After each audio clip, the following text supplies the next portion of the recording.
Shortly after signing the Declaration of Independence, Benjamin Franklin was sent to France to try to secure desperately needed supplies and financial aid for the American cause. The task would not be easy. He would be asking one monarch to help overthrow another. The story of how Franklin obtained secret aid from France at first, and then in 1778, negotiated a treaty of alliance, as well as a treaty of amity and commerce, is well known. As sole minister plenipotentiary to the French court, he shouldered a tremendous burden. He secured loan after loan after loan. He arranged for shipments of arms, ammunition, tent cloth, buttons, shoes. He had to adjudicate every single prize case brought into the French ports, reading through dossiers of depositions that were inches thick, a prize being a merchant ship that was captured by a privateer, which would then, the cargo would then be sold and the profits would be distributed among the crew. This was legalized piracy, and Franklin detested it. And he worked tirelessly to assist American sailors who had been captured at sea and were languishing in British jails.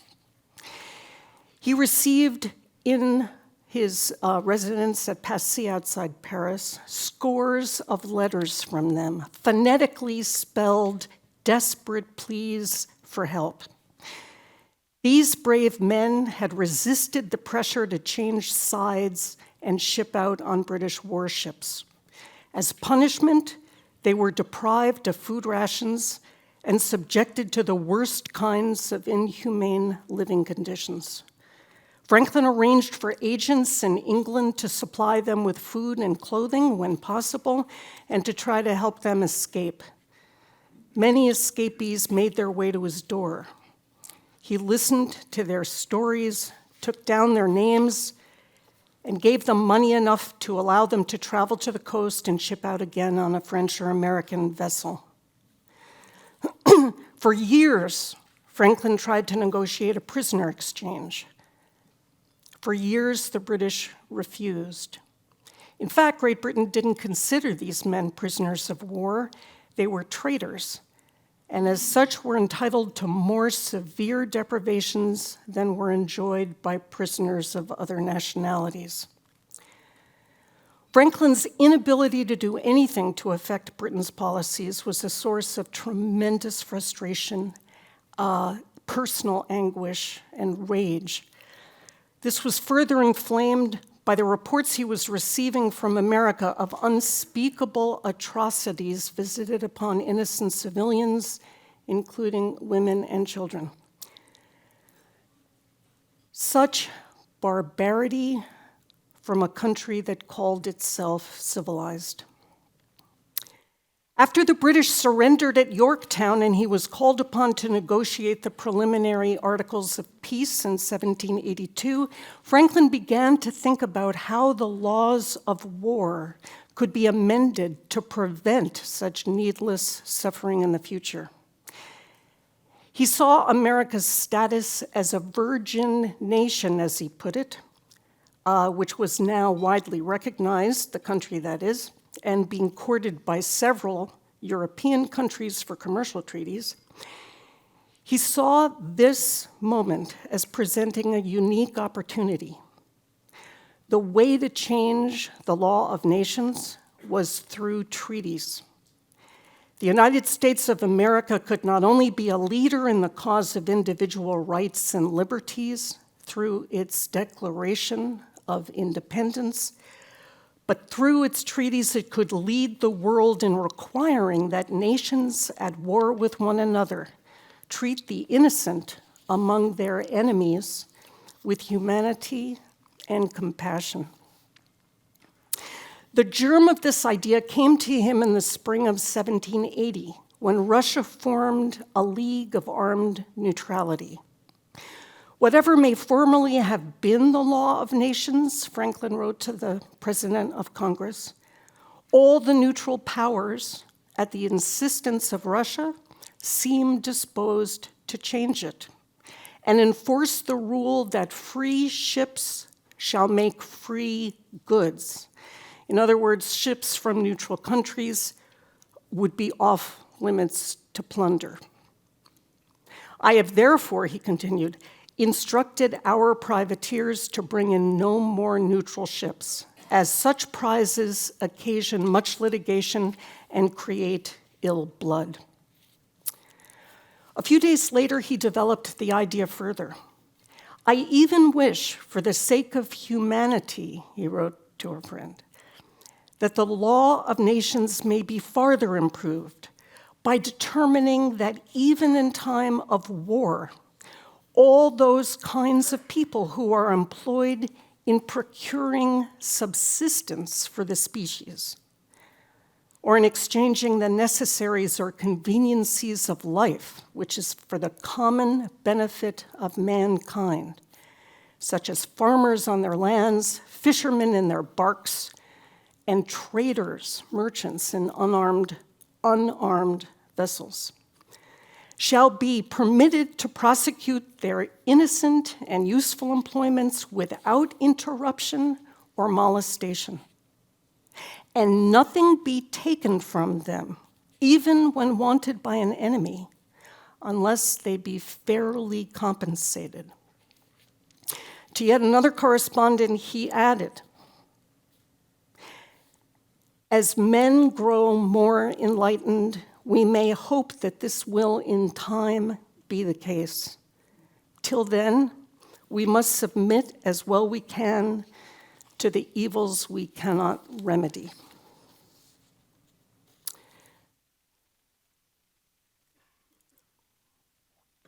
Three years later, Franklin crafted his ideas about wartime practices into an article that he proposed adding to the final peace treaty with Great Britain after the preliminary articles had been settled. Excuse me. It outlawed privateering, preying on unarmed merchants, and guaranteed protections for fishermen, farmers, artisans, and manufacturers peaceably following their respective employments. I rather wish than expect it will be adopted, he wrote to a British friend, but I think it will do honor to the nations that establish it. England chose to forego that honor.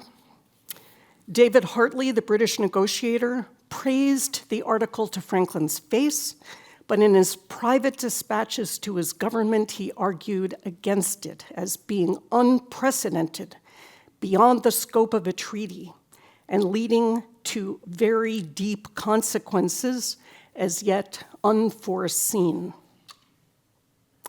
Congress having approved the article, Franklin felt authorized to include it in a treaty he was then negotiating with Portugal. He actually broke it into two articles, the one on civilians laboring for the common good and the other outlawing privateering. As minister plenipotentiary, it was his job to negotiate treaties with all countries other than England. And because of his reputation, many heads of state were eager for the prestige of negotiating with Benjamin Franklin and demanded that they negotiate with no one else. He had already, and in absolute secrecy, concluded a treaty with Sweden based strictly on the original plan of treaties that Congress had sent him. This was quickly ratified, and for reasons I can't go into here, was a diplomatic triumph, and immensely important for America symbolically. Portugal and Denmark then approached him. He proposed his humanitarian articles to Portugal, as I said. Negotiations with Denmark were more complicated, and Franklin initially held those articles back, though he did send them to Copenhagen after the basic treaty text had gone off to America for ratification. And there, things simply stopped.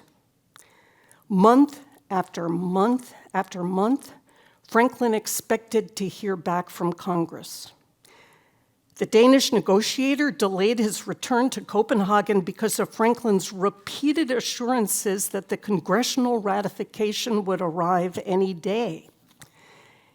It never arrived, and Franklin never received one word of explanation. I'm inclined to attribute this to the fact that John Adams sent letters back to Congress warning them not to sign any treaty that Benjamin Franklin sent without his, Adams' knowledge, because Franklin was incompetent to negotiate commercial articles. More than a year after Franklin, feeling elated that things were going so well and so quickly, had sent the Portuguese and Danish treaties to Congress for ratification, his answer from Congress arrived in the person of Thomas Jefferson, who carried an entirely new set of instructions. Jefferson, Franklin, and John Adams were to form a new commission to make commercial treaties with some 20 countries in Europe and North Africa. Everything Franklin had accomplished over the past 14 months would be scrapped. The commissioners were to start over and draft a new treaty proposal to offer all their partners. They had 2 years to complete the assignment. Moreover, the commission's secretary, a former aide-de-camp to General Washington, had no diplomatic experience and knew no French. Franklin sank into a depression. He dutifully penned an invitation to the Danish negotiator to begin again. He never heard back. Franklin never would learn that the King of Denmark had actually approved his humanitarian articles. The king was simply waiting for Congress's response to arrive. Franklin never heard back from Portugal either.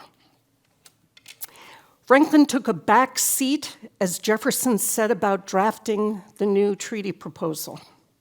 For his model, he used the Danish-American treaty that Franklin had sent to Congress. Not one substantive thing was changed. What Jefferson did do was to modernize the language of the articles, which he correctly perceived as being archaic. They were boilerplate from treaties that had been established for the previous 100 years. And to rearrange the articles into a more logical sequence. To this basic text, the new treaty commissioners added on Congress's instructions Franklin's 2 new humanitarian articles. The protection for innocent civilians was expanded to include women and children and scholars of every faculty. To this, they added a 3rd article, which solemnly prescribed the living conditions under which prisoners of war must be kept. No dungeons, prison ships, or even prisons. No irons or restraints. Fresh air, opportunities for exercise, and healthy food. The new proposed treaty was sent to some 16 heads of state. Most were now suspicious of the Americans, who seemed unreliable. The only favorable reply came from Prussia, whose ambassador at The Hague, the Baron de Tulemeier, had been engaged in treaty negotiations with John Adams, who had been stationed there. The Prussian king, Frederick II, was delighted with the new articles, recognizing their historic value, and proud to be the first monarch in Europe to agree to such enlightened terms. The Baron de Tulemeier at The Hague continued to be the Americans' negotiating partner. Because of the distances between Paris, The Hague, and Berlin, Progress was slow, maddeningly so for Benjamin Franklin, who in May of 1785 received his permission to return home and was trying to arrange for passage. Proposals and counter-proposals were exchanged, and Jefferson, who was taking the lead, sent Tullameyer a final set of amended articles for the king's approval. Because they were sent in English, a language not spoken at court, Tullameyer had to get them translated into French before forwarding them to Berlin. That caused a delay of 2 or 3 weeks. John Adams left for London, where he was to take up his post as our first ambassador to the court of St. James. Franklin's trunks, 128 of them, were packed and sealed and shipped to Havre on a river barge. The London packet, which was to carry him and his 2 grandsons back to America, was due to sail from the coast of England the 3rd week of July. It was now late June, and Frederick's approval had still not arrived. Franklin finally realized that he could wait no longer. He was determined to put his signature on that treaty. Gambling that Frederick would approve their text, he and Jefferson had a scribe copy out the English language articles in the right-hand column of a set of sheets. This is the completed version. When the official French translation arrived along with the king's approval and the text of a preamble, which had not yet been written, Jefferson would have another scribe copy the French text into the left-hand column, and they would translate and copy the preamble. And that is what Benjamin Franklin signed on July 9th, 1785, 36 hours before he left the village of Passy, a half-blank set of treaty sheets. He placed his signature at the center of the page. As soon as the French text had been added in, Jefferson signed in Paris on July 29th. A courier carried the document to London, where Adams signed on August 5th, and the Baron Tullameyer, upon receiving the document, was startled to see that Franklin had signed before the king had approved the treaty, and was even more surprised to see that the treaty was dual language, something his court had never allowed. Thomas Jefferson had neglected to mention that fact. Tullameyer put a stop to everything and wrote for further instructions. Franklin had anticipated that his signing prematurely might cause problems. To this end, he instructed the courier to tell Tullameyer, who reported it to Frederick, that Dr. Franklin had actually delayed his departure for America in order to sign the treaty, regarding it as the last public act of his ministry, and valuing it all the more on account of his admiration for the Prussian king. The king graciously forgave the breach of protocol and instructed Tullameyer to sign, which he did, squeezing his signature directly under the French column, the only one he considered authoritative.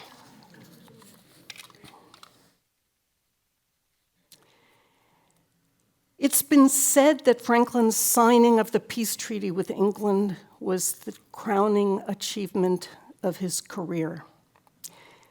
In my view, his signing of the Prussian-American Treaty of Amity and Commerce was another extraordinary moment. The London Monthly Review, highlighting Articles 23 and 24, called the treaty a singular phenomenon in the history of nations. Military powers uniting to alleviate the miseries of war, to lessen the horrors of bloodshed, relieve the distress of their enemies, is the best lesson of humanity which a philosophical king, acting in consort with a philosophical patriot, could possibly give to the princes and statesmen of the earth. Happy are we to see such laudable ideas, and happy will it be for the world if its rulers never lose sight of them. Thank you.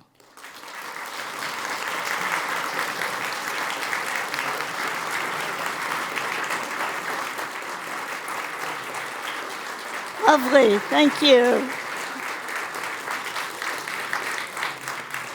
And I didn't even get the dreaded red light. Perfectly timed and extremely interesting. Questions, Linda? Ellen, that was great. I want to make a point, then I have a question. So people may not, you mentioned this, but people may not have really grabbed the fact that the APS is the full partner with Yale of these papers, or that you're now up to volume 47? What? Not quite. Not 45. Quite. 45, excuse me. I mean, this is a massive project that Ellen has been supervising for all these years. So my question is, you've presented a dramatic and totally coherent narrative. I'm just guessing, and I'd like to ask you to talk a bit about it, that this narrative is based on your extracting from many bits of paper and different things in the collection. And can you just talk a bit about piecing together this kind of history, the kind of work you've been doing all these years? Yeah, I never, ever could have imagined when I fell into this job, by accident really, that it would be so intensely exciting and deeply satisfying. What we are doing at the Franklin Papers Project, it's a comprehensive edition of all of Franklin's writings, everything that he wrote that can be found, and also everything that he received. And we're publishing both sides of the correspondence. The APS partnered with Yale to launch this series in 1954, imagining that it might take as long as 15 years, but it would be well worth it. And what we do that is so different, in part, this answers in part your question, it is so different from kind of conventional history research, is that because of the fact that we are compelled to publish these documents chronologically, we spend an immense amount of time trying to figure out the mysteries of every single one of these scraps of paper. Things that other historians basically overlook because they're complicated or they can't understand them, we struggle to identify. Hundreds of letters arrived without signatures. Hundreds of letters arrived without dates on them. We've identified them and dated almost all of them. And by doing this kind of meticulous, painstaking, and creative work, we are able to make connections and see deeper than other people have done before. And that is how our project has been able to make extraordinary discoveries of things that Franklin actually never wrote down. Because knowing that all of his mail was being opened and that there were spies everywhere, anything of a very sensitive nature, he kept to himself. And we piece it together not only by looking at every scrap of paper and jottings and lists and so on, But in the case of the treaty story that I've been tracing for so many years, I've written to the National Archives of all the other countries and gotten from them the secret dispatches of their ambassadors. And from them, I wish I had time to tell you all of these stories because they're so amazing. From them, we see really the genius of Franklin's negotiating strategies. And we've discovered that many of these stories, as previously told, are simply incorrect. I'll stop there.